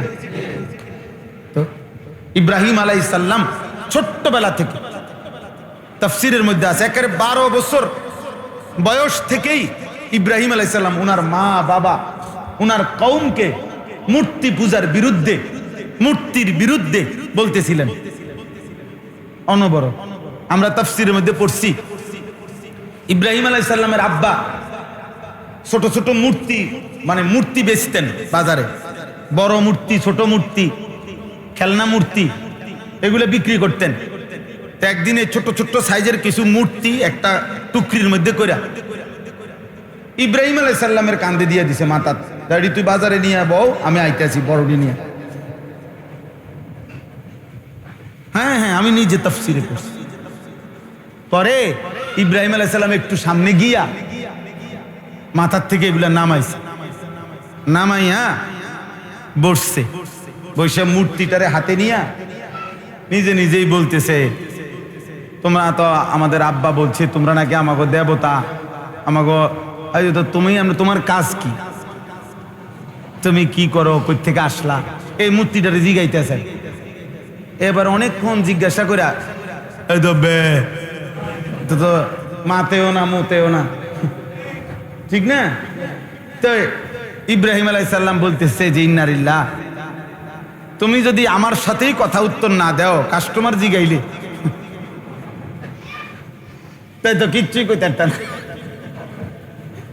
মানে কাস্টমারও তো হয়তো জিগাইব কিছু, তোর কথাই কইতে পারে না, পুরা টুকরি সহ ওরা সহ পানিত ফালাইয়া বাইতে বসছে। মা রে এসে বলছে, মা এগুলা কথা কন, ঢালাই দিয়ে বসে। কোরআন শরীফে আছে, কোরআনুল কারীমেও আছে। ইয়া আবাতি লিমা তা'বুদু মা লা ইয়াসমাউ ওয়া লা ইউবসিরু ওয়া লা ইউগনি আনকা শাইআ। ইব্রাহিম আলাইহিস সালাম বললেন, আব্বা এ কেমন মূর্তির পূজা করেন, মা লা ইয়াসমাউ, যে কিছুই শোনে না। এত কথা জিজ্ঞেস করলাম, কিছুই তো শুনলো না। ওয়ালা ইউবসিরু, কিছুই দেখে না।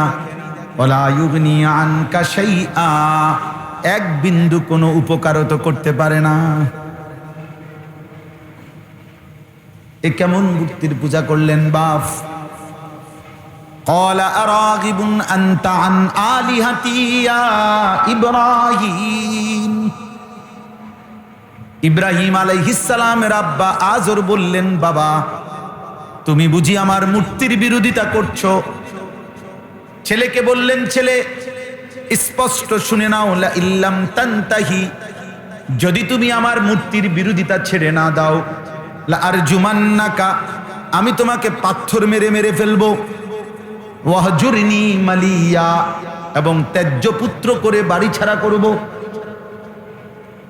কোরআনুল কারীমের মধ্যে আছে, ইব্রাহিম আলাইহিস সালাম বলছে, ঠিক আছে আব্বা, সালামুন আলাইকা, আমি আপনার জন্য কল্যাণ কামনা করছি, তবে শুনে নেন, আতাজিলুকুম ওয়া মা তাদউনা মিন দুনিল্লাহ, আমি আপনাকেও ছেড়ে দিলাম, আপনি যে মূর্তির পূজা করেন এগুলোরও ছেড়ে দিলাম। ওয়া আদউ রাব্বি, আমি আমার রব আল্লাহকে একাই ডাক দিলাম।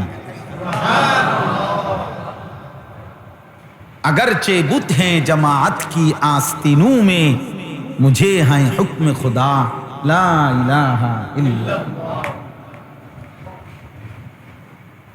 हाँ, লা ইলাহা ইল্লাল্লাহ বলছে। আর কি অর্থ হইল, যদি প্রত্যেকের হাতে হাতেও মূর্তি থাকে, যদি প্রত্যেকের বগলে বগলেও মূর্তি থাকে, আমাকে যদি মূর্তির স্তূপেও দাঁড় করিয়ে দেয়, আমি সেই মূর্তির স্তূপে দাঁড়িয়েও বলবো লা ইলাহা ইল্লাল্লাহ।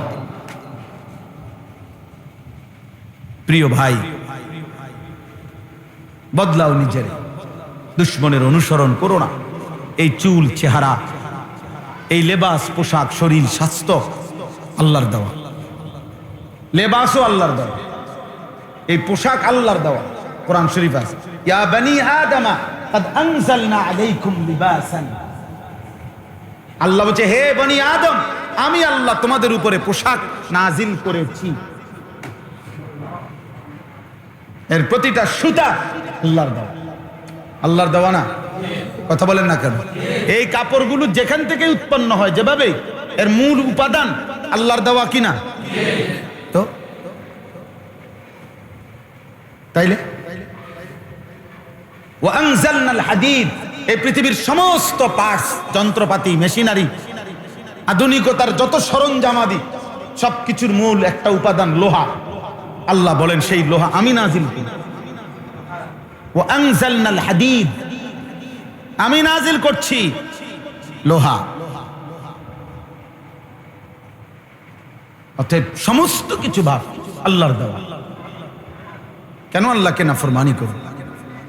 তো সর্বশেষ কথা শুনেন, এই আয়াতটা 26 নম্বর পারা, 49 নম্বর সূরা, সূরা হুজরাতের 13 নম্বর আয়াত।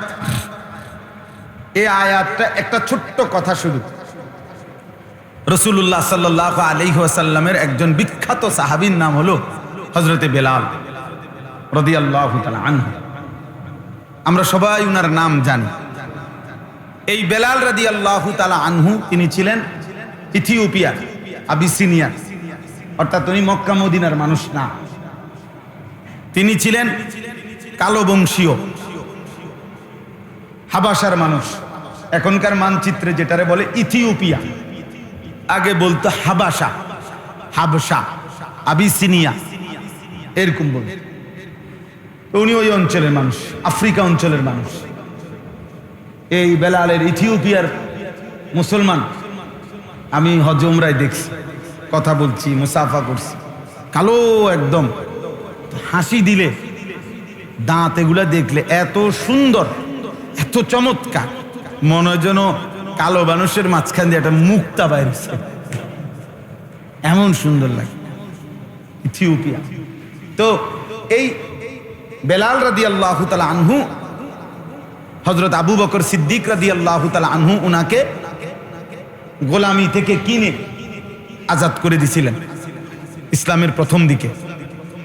অনেক ঘটনা আপনারা জানেন, বেলালের উপরে যে জুলুম নির্যাতন হয়েছিল না, বুকে পাথর চাপা দিয়ে রাখছিল উমাইয়া ইবনে খালফ, মক্কার কুরাইশ কাফিরদের সর্দার অন্যতম একজন। তো এই বেলাল রাদিয়াল্লাহু তাআলা আনহু ছিলেন রাসূলুল্লাহ সাল্লাল্লাহু আলাইহি ওয়াসাল্লামের একান্ত আস্থাভাজন একজন সাহাবী, প্রিয় সাহাবী। নবীজির অর্থ বিভাগের মূল জিম্মাদার ছিল এই বেলাল। রাসূলুল্লাহ সাল্লাল্লাহু আলাইহি ওয়াসাল্লামের ইসলামী খেলাফতের মূল অর্থ যা বরাদ্দ হইতো, যেখানে যা দেওয়ার নবীজি বরাদ্দ দিতেন, এগুলো বন্টন করার পুরা দায়িত্বটা ছিল এই বেলাল। হযরতে বেলাল বন্টন করতেন আর কি। ইসলামী রাষ্ট্রের যত খাদ্য ভান্ডার এবং অর্থ ভান্ডার একদিন বন্টন করতে করতে সব দিয়ে ফেলছে, নবীজির জন্য, নিজের জন্য কিছুই রাখে নাই। তো হযরত বেলাল বললেন, ইয়া রাসূলুল্লাহ, নিজের জন্য কি কিছুই রাখবেন না?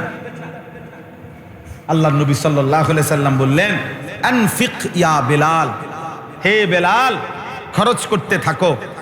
ওয়ালা তাখশা মিন জিল আরশে ইকলাল, আরশের ওই মালিক থেকে কমে যাওয়ার ভয় করো না।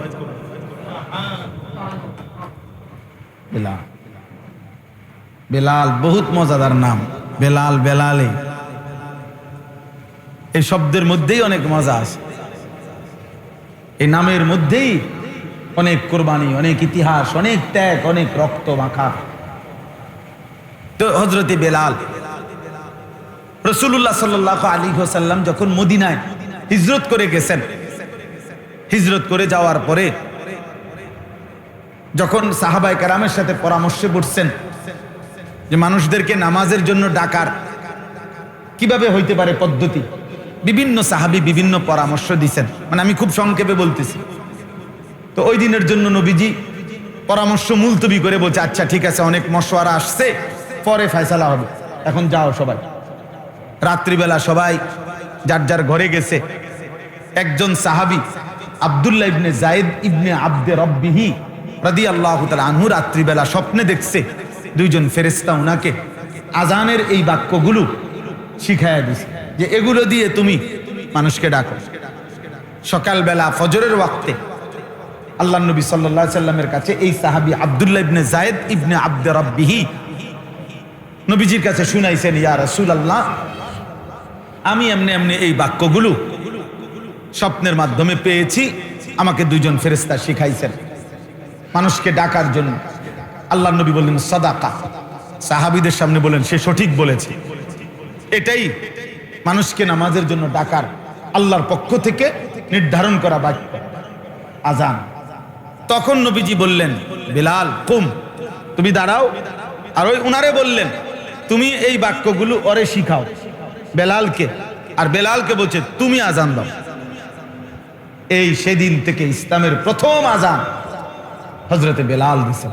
সুবহানাল্লাহ। প্রথম পৃথিবীবাসী আজান শুনছে কার জবানে? হযরতে বেলাল। তো বেলাল রাদিয়াল্লাহু তাআলা আজান দেওয়া এই যে শুরু করলেন, পরবর্তীতে রাসূলুল্লাহ সাল্লাল্লাহু আলাইহি সাল্লামের ইন্তেকাল পর্যন্ত তিনিই ছিলেন নবীজির মূল মুয়াজ্জিন, উনিই ছিলেন প্রধান মুয়াজ্জিন, আজান দিতেন। আরো সাহাবী ছিল দুই একজন সাথে। হযরত আব্দুল্লাহ ইবনে উম্মে মাকতুম উনিও আজান দিতেন, হযরত আবু মাহজুরা তিনিও আজান দিতেন, কিন্তু মূল মুয়াজ্জিন ছিল কে? বেলাল। তো এই বেলাল মক্কা বিজয়ের সময় রাসূলুল্লাহ সাল্লাল্লাহু আলাইহি ওয়াসাল্লাম মদিনা থেকে 10,000 সাহাবী নিয়ে মক্কা বিজয় করছেন। মক্কায় আয়েশা অনেক বড় ঘটনা। আল্লাহ তাআলা যখন মক্কা বিজয় দান করলেন, নবীজি আয়েশা কাবা ঘরের সামনে আয়েশা দাঁড়াইছে, কথা বুঝছেন তো?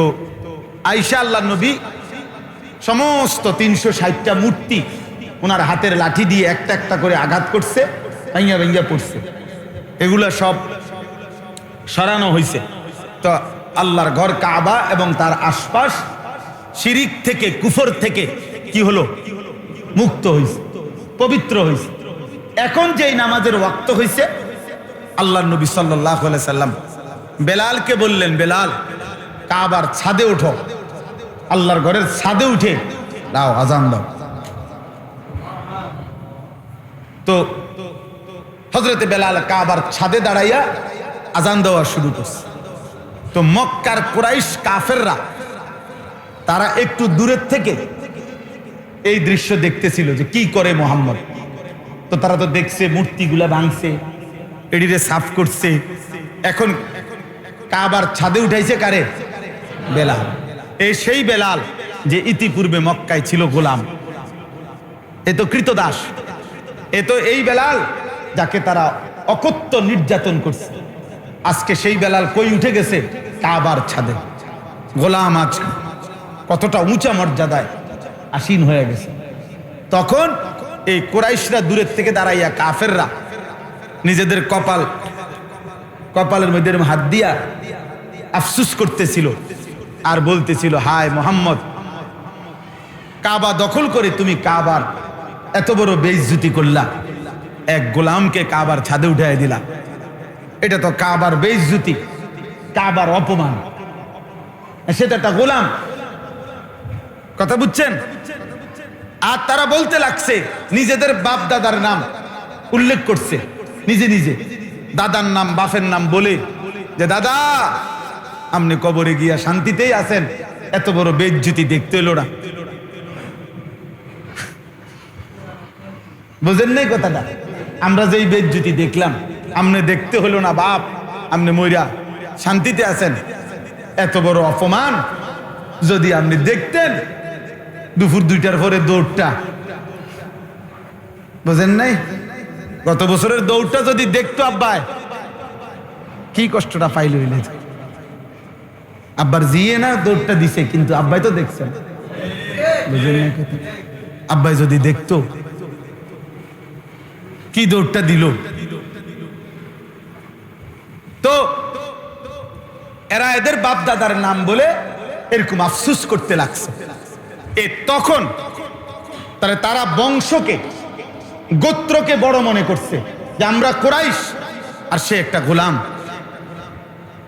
তখন একজন মুয়াজ্জিন বেলালকে অপমান করে কথা বলার কারণে সরাসরি মহান আল্লাহ রাব্বুল আলামিন হযরত বেলালের প্রশংসায় আল্লাহ তাআলা তৎক্ষণাৎ জিবরাইলের মাধ্যমে কোরআনের একটা আয়াত নাজিল করছে। সেই আয়াতটাই এই আয়াত। এই জবাবটা দিছেন আল্লাহ নিজে, বুঝছেন? এটা কেন বলছি? এই আপনার ওই মসজিদের নামের কারণে।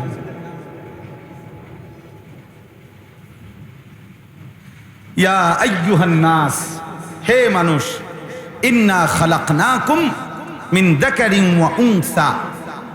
আল্লাহ বলেন, আমি তো তোমাদের সকলকেই সৃষ্টি করেছি একজন পুরুষ এবং একজন নারী থেকে, আদম এবং হাওয়া থেকে।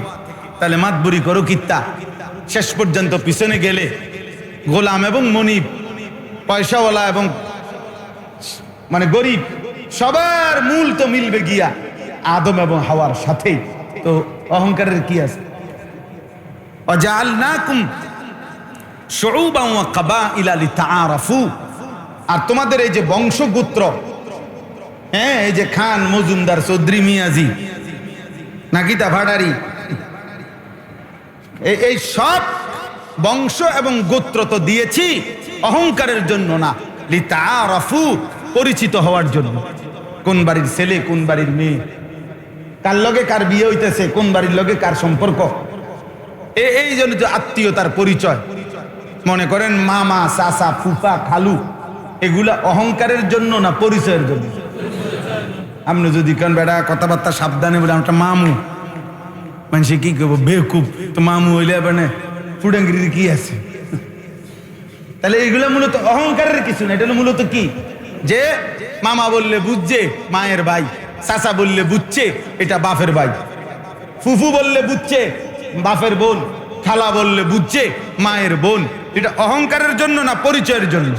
তো আল্লাহ বলেন, তা আমি এই বংশ পরিচয় এগুলা দিছি তো পরিচয়ের জন্য না, মাতবরির জন্য তো দিছি না। অহংকারের জন্য না। তো তুমি কুরাইশ আর সে গোলাম, তো এখানে অহংকার করছো কেন? তোমার পূর্বপুরুষ আদম হাওয়া, বেলালের পূর্বপুরুষ তো আদম হাওয়া। অতএব বংশ কিংবা গোত্র দিয়ে মর্যাদা হয় না। ইন্না আকরামাকুম ইনদাল্লাহি আতকাকুম, আল্লাহকে যে যত বেশি ভয় করে, যে যত বড় মুত্তাকি, আল্লাহর কাছে সে তত বেশি দামি। অতএব এখানে কুরাইশের ভিত্তিতে মর্যাদা না, আল্লাহকে ভয় করার ভিত্তিতে কি মর্যাদা।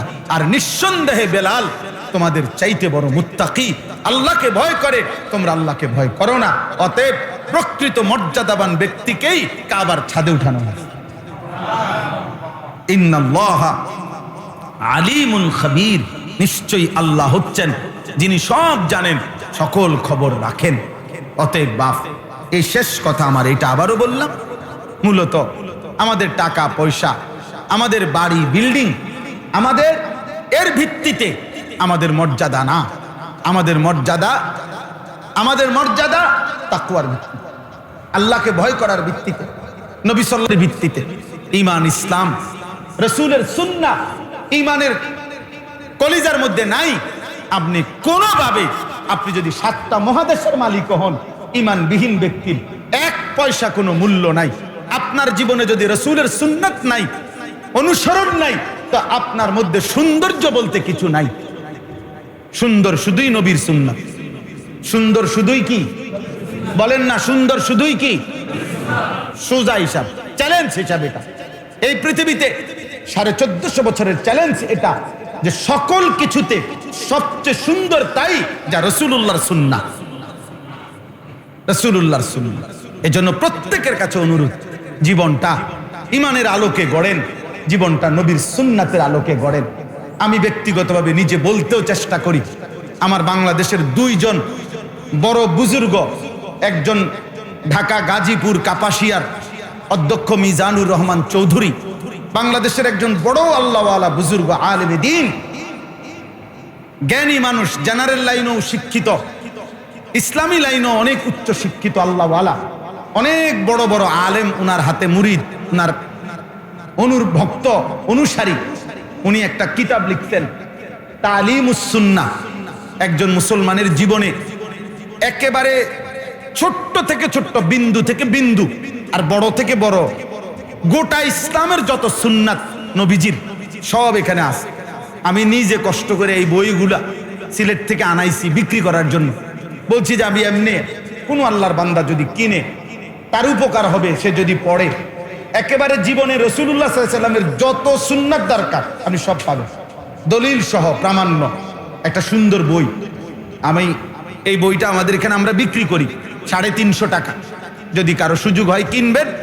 আর এই একটা বই, ঈমানের 77 শাখা, আমার খুলনার হযরত, উনিও বাংলাদেশের একজন বড় বুজুর্গ, আরিফ বিল্লাহ হযরত মাওলানা মুফতি নুরুল আমিন সাহেব, তিনি এই বইটা লিখছেন, ঈমানের 77 শাখা। এটা উনি এই জন্য লিখছেন, এই ছোট্ট বইটার মূল উদ্দেশ্য হলো একজন মুসলমান যেন দাগ দিয়া দিয়া মিলায় যে আমার ঈমানের মধ্যে, ঈমানের যে 77টা শাখা নবী বলে গেছে, আছে কয়টা, নাই কয়টা। আমরা যদি একটা একটা পড়ে মিলান, আছে কয়টা আমার মধ্যে, নাই কয়টা। যেটা আছে এটা আলহামদুলিল্লাহ, যেটা নাই এটা কিভাবে আনা যায় এটার চেষ্টা করে। এটা 30 টাকা মাত্র। তো দুইটা বইও নিতেন পারেন, একটাও নিতেন পারেন, যেমনি সুবিধা হয়। সুযোগ থাকলে নিয়েন। আল্লাহ তাআলা আপনাদেরকে তৌফিক দান করেন। আমার একটা ছোট্ট মাদ্রাসা আছে আপনাদের কাছাকাছি, ময়নামতি সাহেবের বাজার থেকে, গরু বাজার থেকে পশ্চিমে, বিন্দারসর, এটা রেকর্ড। আলহামদুলিল্লাহ এখন পর্যন্ত মাদ্রাসায় প্রায় 500 ছাত্র আছে, 34 জন শিক্ষক কর্মচারী আছে। মাদ্রাসার জন্য আমরা প্রায় 94.5 শতক জায়গা, 1 একরের মতো জায়গা কিনছি আমরা। এই জায়গা প্রায় 2.5 কোটি টাকা জায়গার দাম, দস্তুর সব কিছু মিলে। তা আমরা একটা হিসাব করছি, মাদ্রাসার জায়গার জন্য এক মুসল্লা, নামাজের একটা মুসল্লা 8 স্কয়ার ফিট জায়গার দাম মাত্র 4200 টাকা। আমার একটা অনুরোধ রইল, আমি এই কয়টা কাগজ হ্যান্ডবিল আপনাদের হাতে দিলাম, যদি কারো মহব্বত লাগে, সুযোগ হয়, আমাদের একটা সিদ্ধান্ত যে এই 4200 টাকা আমাদের মাদ্রাসার এই এক মুসল্লা পরিমাণ জায়গায় কেউ শরিক হইলে আমরা ওনারে আমাদের মাদ্রাসায় আজীবন উন্নয়ন সদস্য হিসাবে ওনার নাম লিপিবদ্ধ করে রাখবো। প্রতি বছর ওনারে একবার দাওয়াত দিয়ে খোঁজ খবর জানানো মাদ্রাসার। এই জন্য যদি কারো মহব্বত হয়, সুযোগ হয়, আমাদের মাদ্রাসার এই জমি কিনার এই বিশাল টাকার মধ্যে কিছুটা শরিক হইলেন, আল্লাহ তাআলা চাইলে এর উসিলাই আপনারে সদকায়ে জারিয়া সওয়াব দেবে। ওইখানে মাদ্রাসা হবে, মসজিদ হবে, কিশোর যুবকদের জন্য আলাদা প্রতিষ্ঠান করার ইচ্ছা আল্লাহ তাআলা যেন কবুল করে ইনশাআল্লাহ। আল্লাহ আপনার করে তৌফিক দান করে। ওইখানে আছে ঠিকানা টুকানা নাম্বার সব আছে, কেন ফোন দিলে ইনশাআল্লাহ পৌঁছাবার ব্যবস্থা হবে। আল্লাহ তাআলা আপনাদেরকে কবুল করেন, এই মজলিসকে আল্লাহ তাআলা কবুল করে নেন। এই ছোট্ট হলেও আপনারা মনোযোগ দিয়ে শুনছেন। আল্লাহ তাআলা আপনাদের প্রত্যেককে ঈমান আমলের জীবন দান করেন।